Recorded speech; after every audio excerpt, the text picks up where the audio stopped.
যারা বিএনপি গুরুত্বপূর্ণ পদ পেতে চান, যারা আমার আশেপাশে থাকতে চান, যারা চেয়ারম্যান নির্বাচন করতে চান, মেম্বারি নির্বাচন করতে চান, যারা মানে আপনি এই 5 বছর হাইলাইটেড হইতে চান, তারা যদি আপনি ইচ্ছামতো মাদক যারা করে সেবন করে তাদেরকে ফিরাইতে না পারেন, তারা যদি মাদকদের ধরে পুলিশের কাছে না দেন, আপনি অনেকে পদও পাবেন না, জনপ্রতিনিধি নির্বাচিত হইতে পারবেন না, আমার আশেপাশে থাকারও সুযোগ পাবেন না। কারণ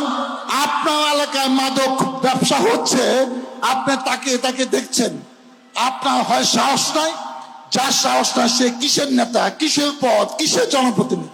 অথবা আপনি এখানে আপনার লোকেরা জড়িত আছেন। অতএব আপনি নিজে ক্লিন থাকতে হইলে,